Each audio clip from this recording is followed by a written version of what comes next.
A practical prayer is a prayer that works. These discussions between Reverend Bill Marchioni and Carol Lawrence dive into the details of how it works and how to work it. Reverend Bill is a New Thought minister and the author of Practical Prayer for Real Results. Your new life begins with a new thought.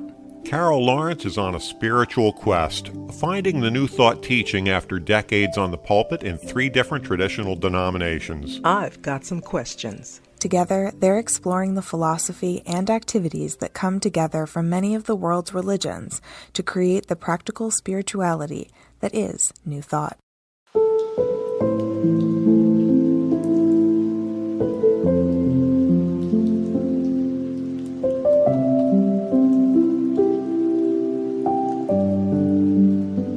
Welcome to the Practical Prayer Podcast.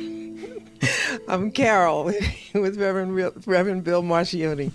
This is a crazy moment. Yeah, we've been dealing with some technology challenges getting started with the recording session today, and that brought up or continued the idea of the good old days and things changing and things not changing and liking the stuff that has happened before, etc. And I loved where you're going with that as being kicked off for me by the technology discussion. So please reframe, and so we can share what you were thinking. Okay, so a couple of weeks ago, if everybody was with us, we were talking about AI and all the advantages, which are absolutely wonderful, that it's bringing in every part of our lives. But one of the things that I was thinking most about is music, because I love music, and it's just what it is. And I loved the concerts and all of that. So yesterday, I spent some time, getting into my space, and I, keyed up some concerts that I really enjoyed. And I realized, just looking at the concerts, one of the things that most made my heart sing was the different instruments and how, they synthesize to bring about a sound and a mood and so much of everything. It was, the violins and the keyboards and the, percussion and everything that now AI replaces. So you made an interesting point when we talked about this before. Now they don't have to haul all of that stuff rented when you're in another country, and, you don't have those 18-wheelers bringing stuff up, whatever it is. And all the construction that it takes to make this thing happen, you don't have to do that anymore. Right. And what I saw there, and I was so disappointed when I saw it, all the people that played the instruments and had to work together weren't there. They didn't need them. It didn't have to happen. Well, and yeah, sort of. They weren't there on stage, Right. So they weren't there. And the thing that I realize is so important to me is collaboration and collegiality. That is so important to me. And in looking at an orchestra, to me, that's collaboration. That's collegiality alive. Right then, it's happening. Everybody has to play their note. They have to be prepared. They have to, be on time so that this will produce the perfect sound. Yeah. And now it's not necessary. And I'm looking at these thinking, so now what? The sound is beautiful, don't get me wrong. I'm not against AI. I'm just saying that which was such a beautiful, example of so much is not there. Mm-hmm. Well, I'm going to go out on a limb and suggest that AI doesn't replace what was there previously, just like every new technology, every advancement doesn't actually replace what there was before. It just gives us an alternative, and sometimes the alternative is so much preferable that everybody says, well, we're not going to do that old thing anymore. And, a classic example is if you whittle the symphony orchestra down to the smallest possible unit, what you've got is a DJ playing a recording of a symphony orchestra. Mm-hmm, mm-hmm. And you know what? The recording is actually pretty good. usually, and if you've got a good sound system, then it can do a pretty faithful reproduction of what the symphony orchestra sounded like. And having spent some time in the recording business, and also my neighbor across the street plays cello with the Philadelphia Orchestra, and and I also spent a fair amount of time as a wedding DJ before I got in the minister business.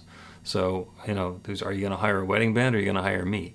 And the advantage of the wedding band is exactly as you were saying, is it's got some energy. There's something about having, guys with a trumpet and a saxophone and a bass player stand in front of the room and like interacting with the crowd and building up the energy and having a band leader and a vocalist and all. And a DJ can do the same sort of thing, but it's on a different level. On the other hand, the DJ is always going to sound like the original record. Okay? Mm-hmm. That wedding band can sound a lot like the Beatles, but it ain't the Beatles. It's certainly not Turn It Around and Gloria Gaynor right after that. So, when you have the possibility of something that's the way it was originally created or a new rendition of it, it's just a choice. And sometimes the old opportunity, the old choice, the original, it becomes obsolete. And sometimes it becomes a classic. So I'm going to shut up for a second and let you talk, because that's a lot. Well, I agree with what you said. 100%, because otherwise we'd still be in horse and buggy if, we didn't evolve. Or wishing we could catch a horse. Yeah, it's something, it just wouldn't be the same. But I still say, because I remember going to the Academy of Music, I remember growing up seeing it and then waiting for when I would be able to go. And you had to get dressed up, and it was an experience beyond an outing, it was an experience. And I remember the first time I saw the orchestra in the orchestra pit. I didn't know anything about that. And the floor raised up, and there was the orchestra. I remember how that felt. And I was really young then. So the whole experience is exciting. It's the sound, yes. And I appreciate the DJ. But hey, I'm not, and my kids are all into the DJ thing. So I'm not slamming it. I'm just saying it's not, it's different. I'll say it that way. It's different. I will completely agree with you that it is different. And we can have a values discussion on whether it's better or not as good. And that is so much subject to opinion that nobody's going to win that argument. Right. That becomes that's more about religion than the rest of the show. Yeah, it is. You're right. It is about choice and preference. And that was just me, I guess, yesterday, getting back into my old, this was my feel good, just to see the orchestra playing, and sometimes they would look at each other, and there were, little things that I noticed. And I said, all that's gone. But I took it to a different level, because to me that was like, indicative of other things, it's so when I'm working, I'm expecting or hoping. Now, let me say this. I didn't always get this. I don't know. I think it's probably some crap I made up in my life, that collegiality is important and we're all flowing together and excited about it. And what we produce is because we did this whole thing. I think I was probably daydreaming, because There's absolutely some magic in collaboration. And sometimes it's in the performance, when you go to see a band playing live, and the people who are playing are feeding off of each other.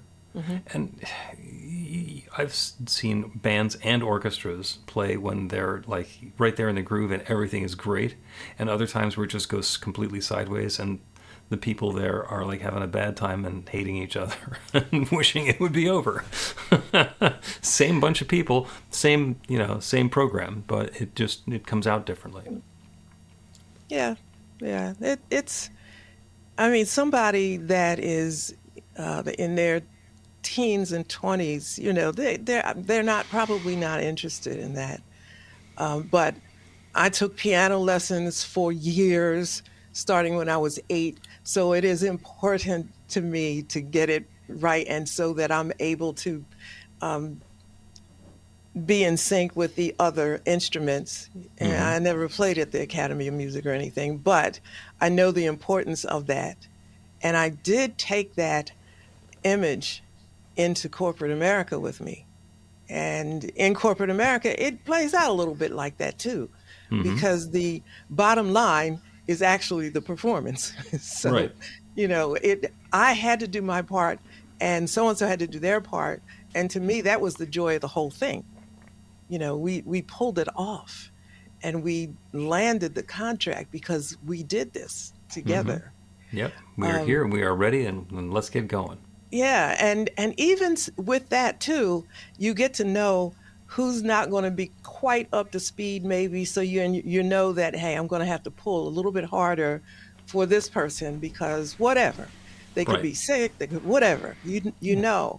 And like that's so beautiful to me Yeah. They're not going to because hit. They're not going to hit the high note today. So, yeah, probably not. Yeah, so, yeah. so But let's be ready for that.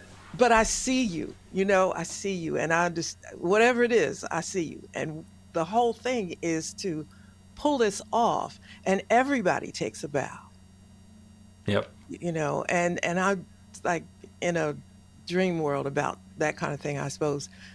So AI takes that away from me, but I still think AI is amazing, Okay. because so much more can be produced, and you don't have to worry about somebody getting sick and all that. I get it, Okay. but Let's take a break and then continue this discussion. And I'm going to change the subject to one of your favorites, which is jazz. Learn to put practical prayer to work in your life.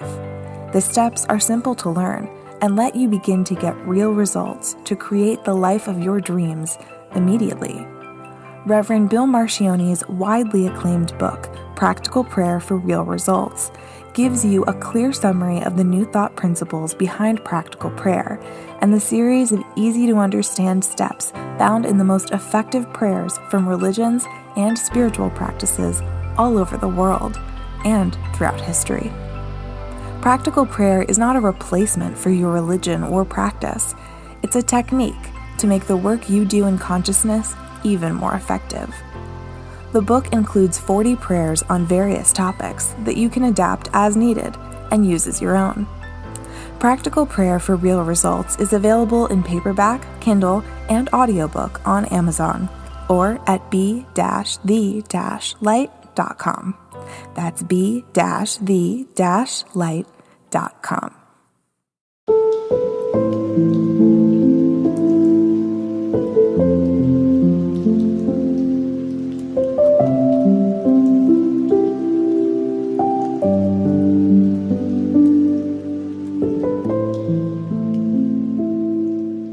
welcome back to the Practical Prayer Podcast. I'm Carol, here with Reverend Dr. Bill Marcioni. We're talking a little bit today about ensembles, about the old-fashioned way of making music together or doing something together. And before we went into the break, I mentioned that we would talk about jazz, which is one of those intersection points for Carol, where that's what got you into radio, and overlapping spirituality with music was through jazz. And jazz is different because jazz played live might be exactly like what was on the recording, but what's on the recording was ad-libbed. It was like, let's do some improvisation here. Let's find something that works, and then we're going to record it, and then we'll learn how to play it again later by listening back to the recording. So that's why Birdland sounds the same when somebody plays it now as on the original recording. But before that, it was like in the moment. And the in the moment is important, but you get to the moment you don't just jump into it or fall into it. You're prepared even for the improv. Yep. And I used to, I don't get as opportunity as much now to go to the jazz clubs, but there was still communication going on, and people, the musicians were speaking to each other in their own way, and I really enjoyed seeing that. Uh, it, but like this. I love Kenny G. You know that. Mm-hmm. I don't want to. I don't want to go to an automated Kenny G concert. I want to see Kenny G pick up the saxophone. I want to see him blow it. Because in my mind, look at God. Look at what God is doing. He's playing that saxophone. And if you can't relate to that, everybody can relate to this. Can you imagine what it took for him to be able to do that with the level of excellence that makes you want to pay whatever it is just to listen? To me, that's amazing. Mm-hmm.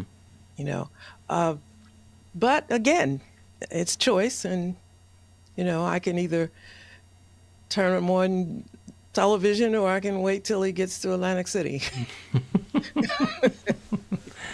And you bring up an interesting idea, which is when somebody is performing, when they are sharing their gifts, when they're playing the music, they can do it exactly the same way twice, but it's not exactly the same way. Mm-hmm. It's different every time. There's a technique in recording called vocal doubling, which is where the vocalist goes and sings the part, and then they go back and they record again and they sing the part again. And there's enough difference between the two of them that they're not identical, and it adds a lot of richness to it. Mm-hmm. And this doubles back into my comment that you can't do the same prayer twice. Yes, we're actually going to talk about prayer at some point today. You can't do the same prayer twice, even if you say exactly the same words right afterwards. Mm-hmm. We think, we're repeating this, but to reiterate, you are on the surface of a sphere that's spinning around every 24 hours, and it's 24,000 miles around, and it's going through space around the sun. It takes 365 days to get all the way around the sun and back here in a galaxy that's spinning and, by the way, moving through the universe, and the universe is expanding. So the scientists say 67,000 miles an hour. Mm-hmm. You play the same song again, you do the same prayer again, it's different. You are not in the same place where you were. The starting point is different, so it's going to be different. And that nuance has some value. Even hitting the play button and listening to the same recording again, the recording is identical, but we've changed. Yeah. We've moved. Yeah. I don't want to ever to lose that, I think. And this might be, this might be something else coming up. I'm starting to see this. There might be something else coming that's motivating my thoughts in this. But every moment is filled with something, very precious. Yep. And let's not lose that, because there's so much that's being lost in this. And I'm thinking, let's try to hold on to as much as we can. That is us, that comes from us. One of the things that, and I'll say this, and I've never met anybody who understands it. So I'm going to say it anyway. And I'm serious. I admired Prince, Michael Jackson, and a couple of others of course, for their extraordinary talent. But they put so much of themselves in it. Mm-hmm. And, one might say until they took them out of here. But here's the thing. They put so much in it. So I'm a weirdo, right? So that God could perform at its best. And that's what I see when I see those videos and the entertainment. I'm thinking, you rehearsed 36 hours a day so that spirit could perform at its best. You did that. And I have such huge admiration for that. It doesn't really matter who the entertainer is. That's what I see, and that's what I appreciate. I don't want any part of that to be missed. Yeah, the high school orchestra, it's not like they're not working as hard. they're putting the same amount of time and energy, and they just haven't achieved the level of expertise that somebody who's doing the same thing professionally might have done.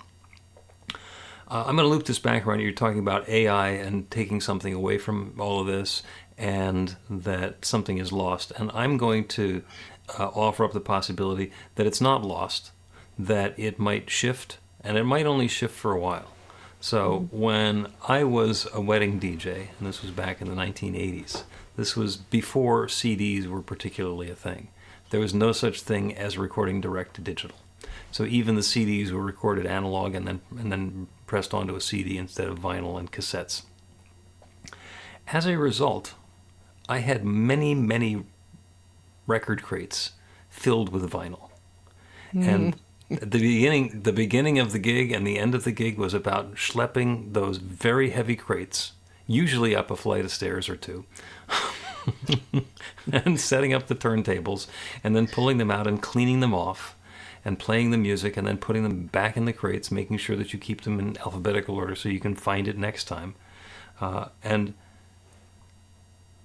thank God that went away. I got to replace the vinyl with the CDs, and now the CDs have been replaced. You just bring a computer. It's got all the tracks that are on the computer. And by the way, if there's an internet connection, if you don't have the song, you don't have to go to the department store and buy the music ahead of time. You just download it off of the iTunes store or play it from Spotify. So it is so much more convenient, so much easier now. I don't think anything is lost. It's like no big deal. And then people who are saying to me, "Oh, but vinyl sounds better." And I think, you can think that vinyl sounds better. I know way too much about the technology. Vinyl just sounds different. If you think it's better, then that's great. Here's the reason that I bring that up. There is now a resurgence in people who are buying vinyl. Kids, youths. The funniest part is it's a turntable with a stylus, and it's got a USB output. So it's going to be digital somewhere along the way anyhow. But there's something about going back to that particular vintage, that tradition, and celebrating it. And so it's not lost. And the fact that somebody can have an AI symphony doesn't mean you can't have a real symphony. And as long as there is the enthusiasm and the desire to have a real symphony playing with, the 80 or 122 people getting together and making a joyful noise, then we have the opportunity to do that. And my friend Adrienne, who is a professional timpani player, she will every once in a while have the requirement to find people to help her schlep the timpani up into the choir loft. That's a job. So she can do that. And other times you can just play a recording. Yeah, when you say that, it makes me think about back in the old days in church when things were going, in a different direction. And so they'd play CDs. That just was not cutting it with me. It wasn't cutting it. And then you'd have somebody who really did their homework, and they came karaoke style.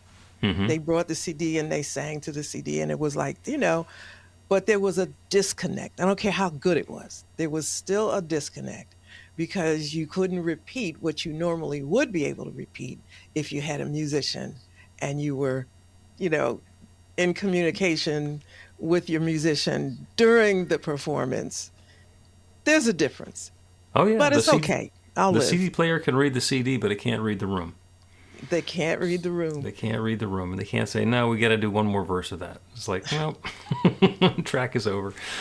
I'll get over it. But it can't. I got too much to do to be spending too much time on what's not going to change anyway. But I did think of it quite a lot yesterday. And there's a song called Hallelujah, and I know you know it.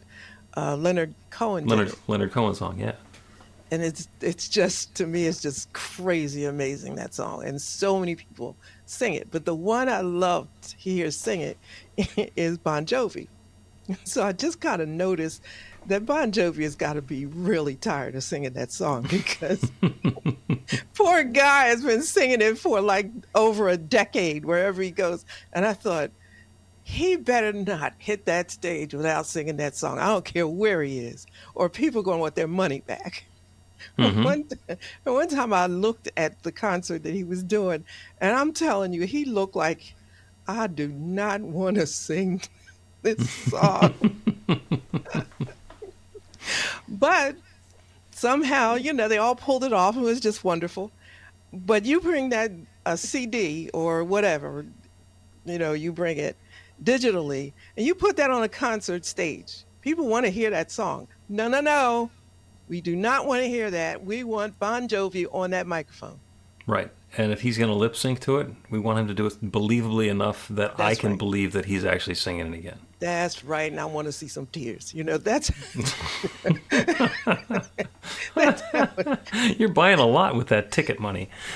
Well, I don't care. I don't care because I love hearing him, but it just fascinated me to go to the various concerts, play the videos of the various concerts where he did it, and just notice what his face was saying. So I thought, yeah, you can say anything you want. You better sing that song. I have to sing this song again. Yeah. Yeah. Let's take another break and then figure out how to turn all of this stuff into a practical prayer. Before the break, go ahead. Because I know Bon Jovi's probably going to hear this. Don't you come to Atlantic City and not sing that song. Okay? Sheriff says. Okay. Get inspiration in an instant. God calls are the gentle and uplifting moment of truth to help you remember that the bright light of God's love is shining right now as you. It's your God Call with Reverend Bill. Start your 2-week free trial today, and you'll get a phone call 4 times a week from Reverend Bill with an uplifting half-minute message filled with insight, wisdom, story, and fun. Let your light shine. You can answer the call to listen to it live or let it go to voicemail so you can hear it later. After the free trial, your subscription is just $5.95 a month. The details are at godcall.org. God calls are disruptive, intentionally. Whenever you write something, put on a gold star. They take you away from your routine to remind you about the truth of who you really are. They come at random times between 8:15 a.m. and 6 p.m., so you won't be expecting them. And somehow, the message is exactly what you need to hear at the time. Magic is loose in the world. It's a moment of motivation in the middle of your day. Find out more and start your 2-week free trial now at godcall.org.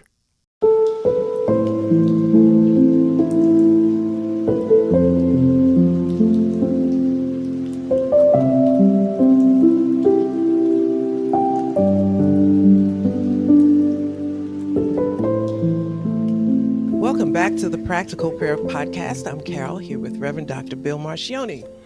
A wonderful conversation about ensembles and live performance and recorded performance and AI performance and who's the composer and all the other richness and details. And obviously AI is not going to be bothered if it has to perform the song one more time. That's one thing that AI has is infinite patience. So just give it enough electricity and it'll keep on answering the same question the same way over and over and over again. Or changing the answer just because it's interesting to see what happens if you goof with people. Don't know enough about AI goofing with people yet to be able to report back. I did hear that there are people who are using chatbots for healthcare. They'll talk to the chatbot about, well, these are my symptoms. What do you think? And sometimes walking out of the doctor's office because they like what AI says better. So we'll see where that lands. Yeah, I'm listen, I don't have such a problem with that, because I used to go to Google with all my stuff before I went to the doctor. So I know I don't have, I would always say, I bow to your excellence and to your genius. But I go in there with some sense of knowledge of what's going on, Oh, yeah. And to me, that's about understanding what's the right question. It's not about getting the answer. It's like, okay, steer me towards the right question. Okay, I'm going to confirm these things because my research has suggested this might be the case. Let me see what the doctor has to say. And Oh, sometimes they, absolutely. oh yeah, that's Yeah. right. And other times it's like, nah, it doesn't work that way. And I'm open to it. I think, that it's, I think AI is genius. I do. I'm just saying, let's, don't give up 100% to it Yeah, because, this is your life. You got to take care of your life. yeah. And that brings us to the practical prayer. The prayer that I'd like to do today is on playing my part. Because each of us has a part. Each of us is here for a reason. There is a reason that infinite creative power that creates everything has created me and Carol and each of us who's listening in on this particular part of the conversation. So it's an infinite creative power that could create anything, that can and does create everything. And so there's a reason that it created each of us to be right here, right now. You know what that reason is? No, you don't. Nobody does. It's none of our business.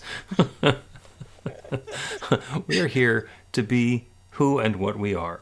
We have the opportunity to be the gift that we are, to be that unique combination of skills and gifts, talents, abilities, perspectives, orientations, attitudes, and background that we bring to the table, and to be that individualization of the infinite and play our part.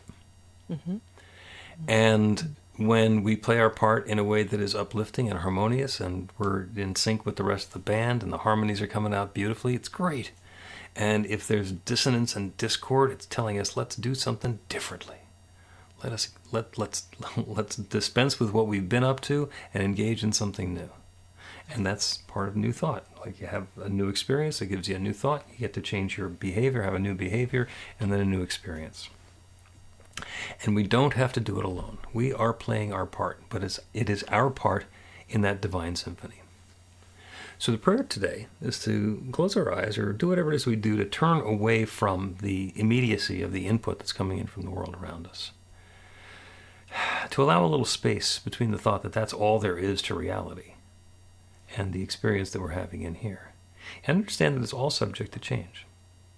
There is one infinite creative power, one divine presence, one limitless love, one infinite intelligence.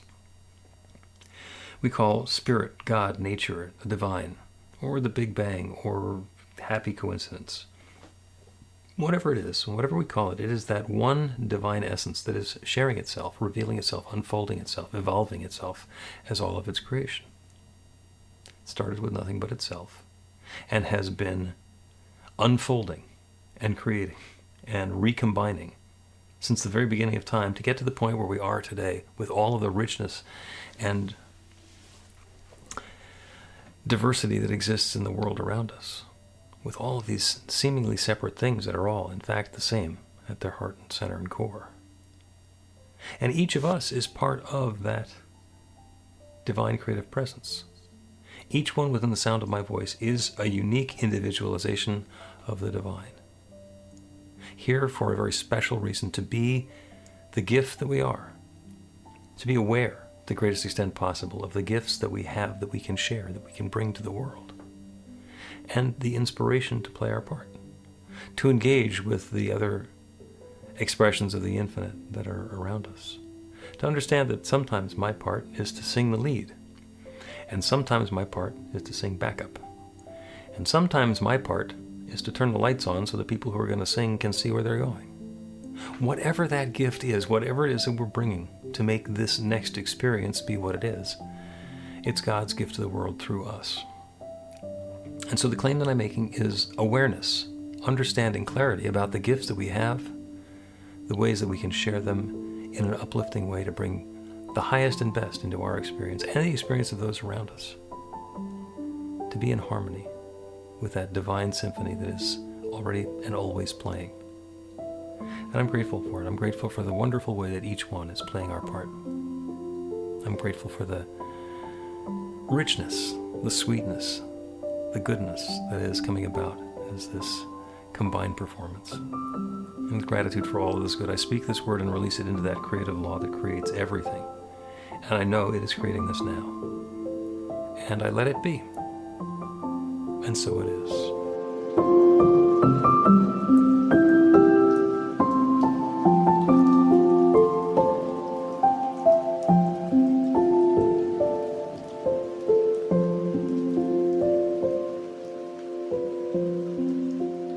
The Practical Prayer Podcast with Reverend Bill Marcioni and Carol Lawrence is a production of BeTheLight.com. be-the-light.com, where you can find more information about practical prayer for real results. Our theme is by Music of Wisdom. You can learn about the spiritual community of New Thought Philadelphia with daily guided meditations, Weekly celebrations of spirit, and Reverend Bill's classes in practical spirituality at newthoughtphilly.org.